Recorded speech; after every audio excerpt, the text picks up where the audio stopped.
Welcome back to our This Morning Street Party, where we're celebrating ahead of the 80th anniversary of VE Day on Thursday. Yeah, so let's take you back now to the time before the cobbles of Coronation Street. Bill Roache was still in short trousers on a spring day in 1945 when Prime Minister Winston Churchill had a very important announcement for the British people. Hostilities will end officially at 1 minute after midnight tonight, Tuesday, the 8th of May. Today is Victory in Europe Day.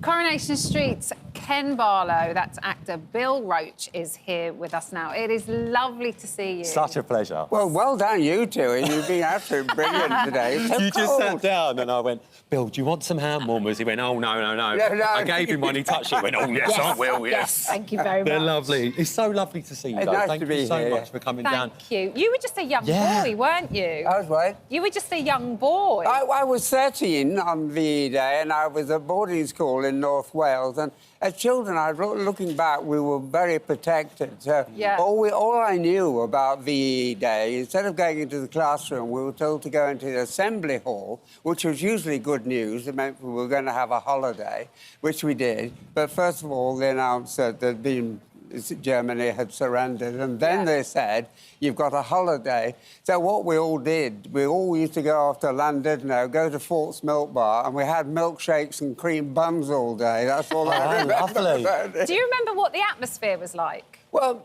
I don't, in a sense, because, as I said, we were protected out there, and the horrors of the war weren't really discovered until later on. Yeah.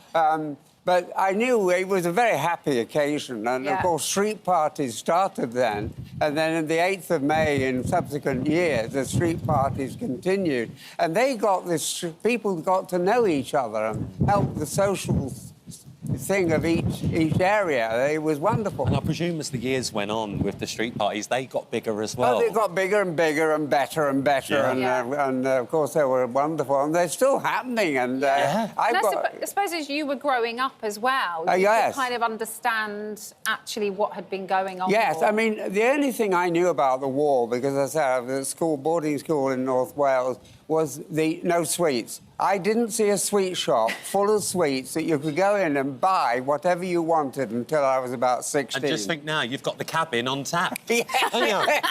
Yeah, but they're not real. I mean, Emma just said, obviously, growing up through a war as a child, you said you were quite protected at boarding school. Very much. But when it was all happening, especially with that VE Day announcement with Winston Churchill, did you understand the scale of actually what was going on outside the I walls? did understand to a large extent, and because my father had maps in the drawing room, particularly... They weren't silk, were they? In Ilkeston. They'd be worth 500 quid, them ones, if they were silk. Oh, Yeah. and these maps during the North Africa campaign moved across, and then, of course, the invasion of Europe. Yeah. And I knew something good was happening in the war, but as I said, the only thing we really knew about the war was the lack of sweets and clothing coupons. Yeah. Because being at boarding school, food wasn't a problem, and we were protected from... I think we saw a German fighter fly over us once when we were playing rugby, who was trying to get back, but he wasn't wanting to harm anyone. Yeah. But then you joined the army yourself when you were 18. Oh, yes, National Service was on, and my family are all doctors, and I'm the black sheep of the family. I was bad at chemistry and physics, so I thought if I got commissioned, I'll stay, and I did. I became an officer, second lieutenant in the Royal Welsh Fusiliers, and I stayed in for 6 years. Yeah, you did stay in for 6 years, didn't you? Yeah. And then you decided to run off to London to become an actor. Well, my mother was a keen amateur and used to direct for the Townswomen's Guild, and I used to help out occasionally. And So that's where you got the bug from? Well, I got the bug when I went to school, and then I remember on a Monday at about 4 o'clock, we had to have a hobby. And me and my friend, we were looking at bridge hobbies, debating society, and we wanted something easy. We saw a group of idle boys sitting at the back of the hall. So we'll go and join them. And it happened to be the Dramatic Society. So I joined the school Dramatic Society, and we became the highlights of that. But I never seriously thought about it as a job until I came out of the army at 25. And then I did a few film bits and then realised You have to learn the craft of acting. And we had a repertory theatre in every major town, had a repertory company in those days. So it was wonderful to work for £8 a week. Oh, you were rolling in it. You can buy some sweets. Doing a play a week as well. That was my training. And how there. long did you do theatre for? How long was it? For theatre, how long did you do theatre for? Well, I did for 2 years. I did different reps at Nottingham and Oldham and places like that. And then I did a few small film parts, and then I got a lead in a television play. The play of the week was a big deal. Yeah. And it was filmed at Granada, and unbeknown to me while I was doing it, Tony Warren, who wrote Coronation Street, took the casting director down and said, he's the one I want for Ken Barlow. I didn't know that. So you knew nothing about it. He spotted you. Yes. And wanted you there and then. Well, when it was offered to me, I didn't want it because I just thought the play, the play of the week was a highlight of the week. My career was going to take off. So I said no. So you turned him down? Yes. And then my agent said, well, look at it like this. It's only going to run for a few weeks. And during that time, you will go out as the play. So I said, OK, so I'll do it. Still here. Still going, Bill. Still going, Bill. Do you know, that's so funny that you said... They said it would only run for a few weeks. I was about to say your name then, and I was going to call you Ken. Well, my own father did it once.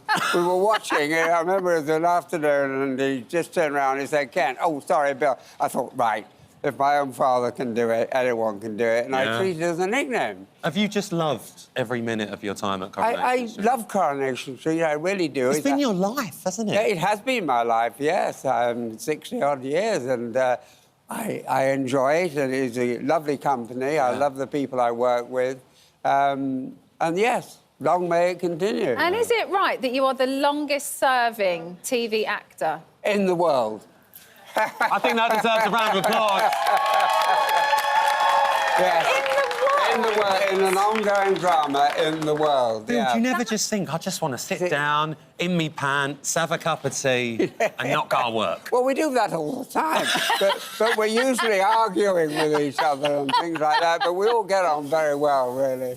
So you just love it, don't you? It's a happy place to go to work, yes. I mean, he's such an integral character, isn't he? Well, yes, he's...